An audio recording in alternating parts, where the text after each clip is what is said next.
Hi, I'm Anne Marie from brambleberry.com. Today I'm going to be showing you how to make this more advanced cold process soap making recipe. It utilizes a really interesting technique of coloring your entire batch one color and then using titanium dioxide to change the hues in the actual soap so you can make this really cool ombre effect.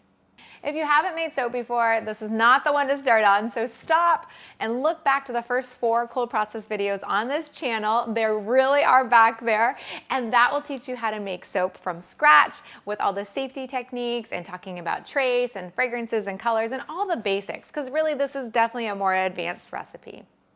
This fragrance uses one of Brambleberry's brand new farmhouse collection fragrances called Eucalyptus and Cotton, which of course smells like eucalyptus and cotton, but there's also gardenia notes in it. There's some peppermint notes in it. If you're a fan of eucalyptus, this is a definitely do not miss. It'd be really great as a spa fragrance as well.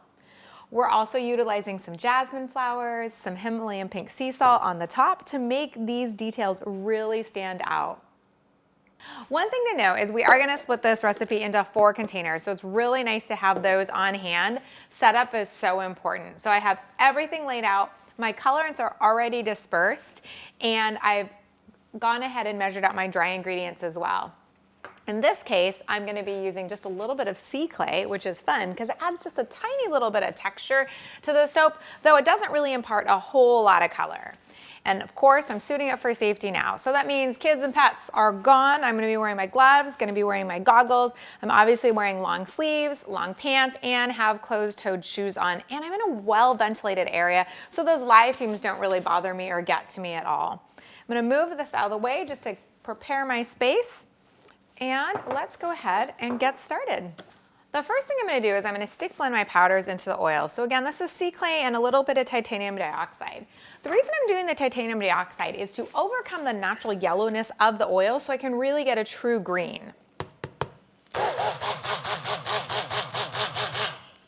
You'll notice that sea clay really, it just kind of turns it gray as opposed to green, which is why I'm going to be using green chrome oxide and hydrated green chrome oxide to really get that green color.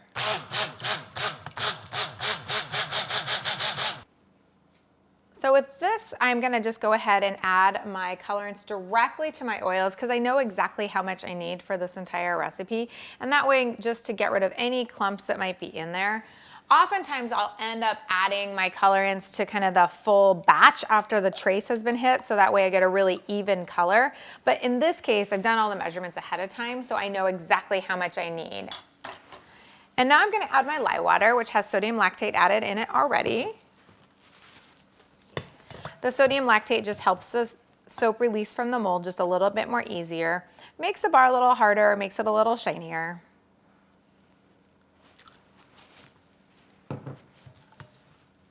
Now I'm just going to stick blend to a very thin trace because I'm going to separate this into 4 and then add titanium dioxide from there.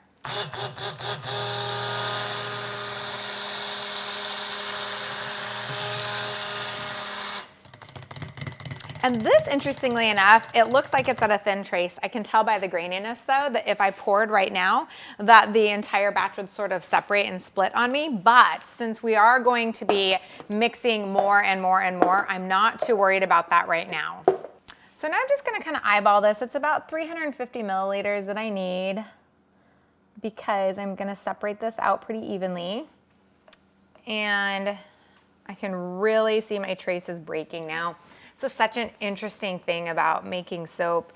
After you've been making it for a really long time, you can kind of just, you can look at it and go, oh yeah, that's not right. But that's another reason why this is a more advanced recipe, because we are really working with trace, we're working with the layering, all of that. And I'm just kind of eyeballing to get these even. And don't want to miss any soap, of course. I'm just going to spatula out the very last little bit into the sky. And now I'm going to start working with, again, that hue that I mentioned. So I'm going to add titanium dioxide in more increasing amounts to get the color I want before I add my fragrance. This is my titanium dioxide. It's a pretty big mixed up batch. And the reason for that is you'll notice I'm gonna add a lot of color to kind of overcome this natural green. So I'm gonna add a full 5 teaspoons.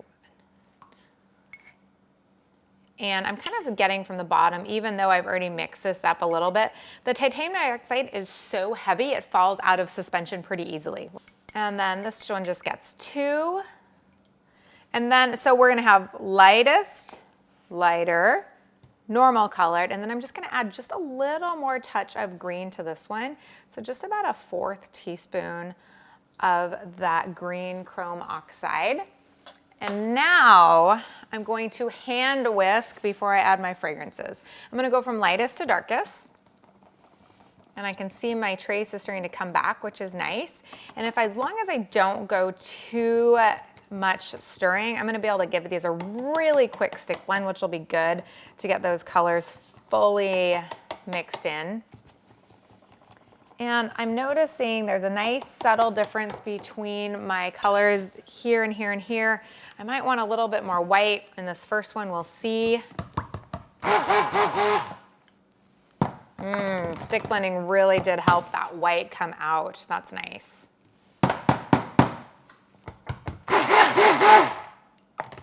I have to say, I'm not loving the differentiation between the first and the second, so I'm gonna do 1 more teaspoon of that white. This is a tablespoon, so I'm not filling it all the way up, just to kind of get that differentiation to be really good.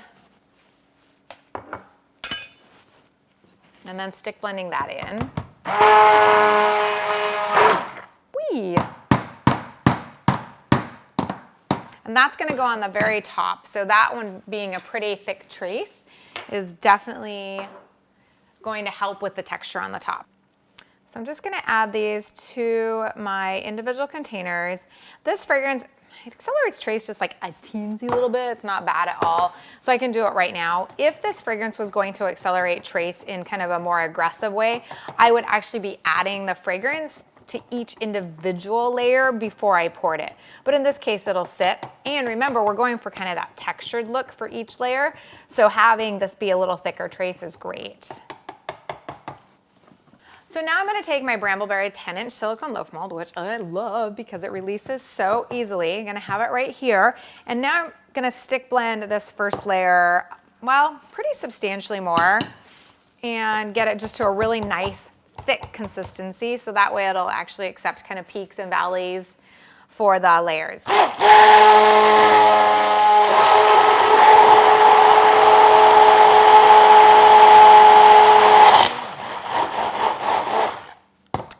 I'd say that's pretty thick.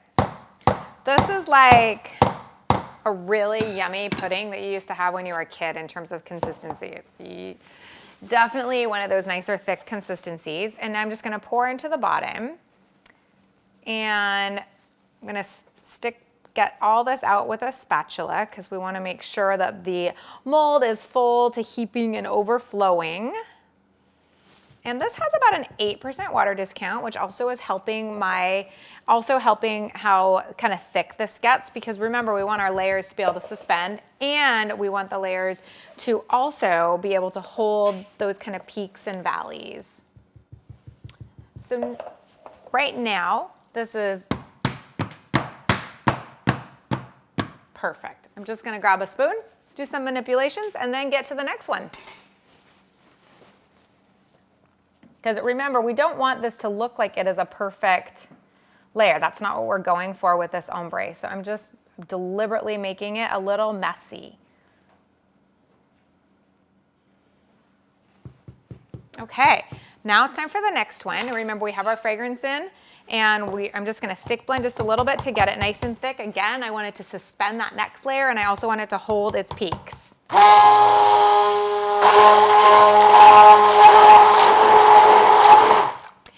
Remember, if you get this a little too thick and you really can't even pour it, you can always spoon it in too. So keep that in mind. If you end up over stick blending, you can definitely spoon this in.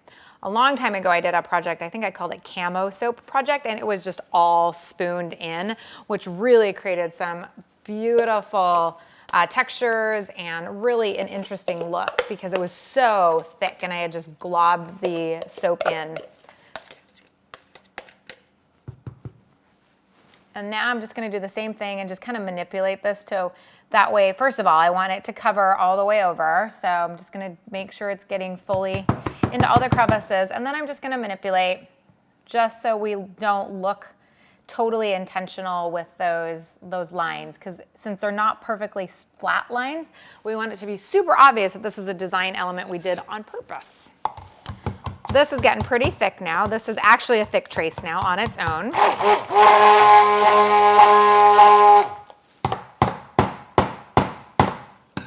And just pour this in.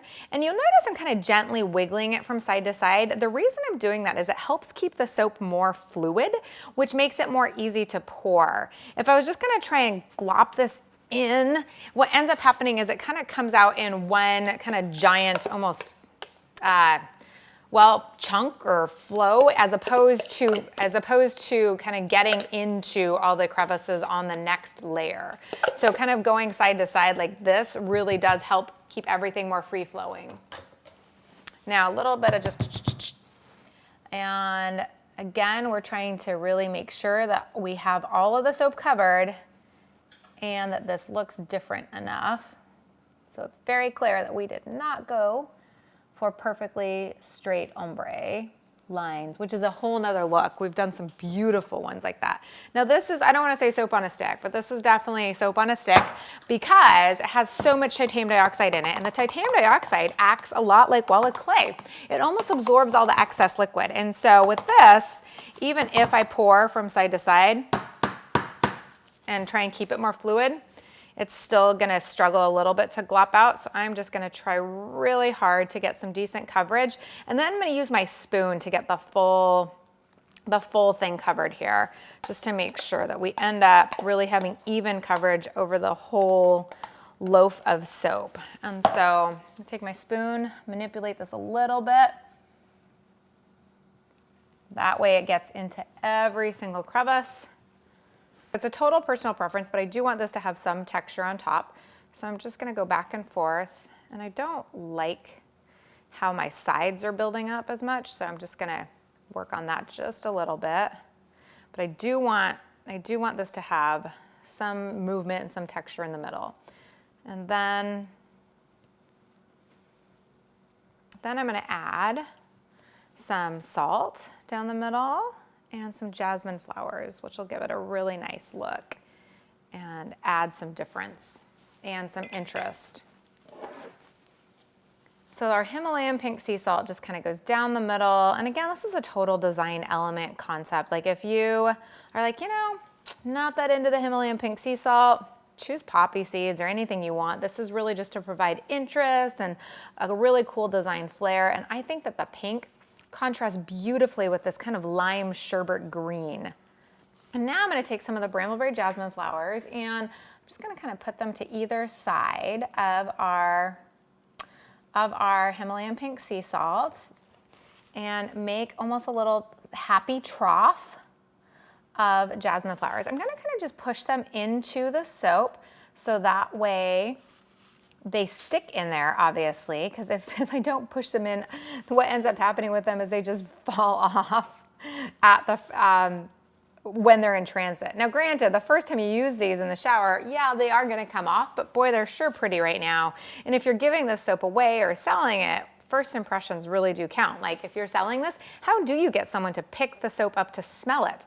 Well, it's by how it looks. And so this really adds to the kind of romantic, gorgeous nature of it. And now what I'm going to do is I'm just going to put this soap to the side. If you are in a cold area, you might want to toss it on a heating pad just to make it go through gel phase if you want it to go through gel phase.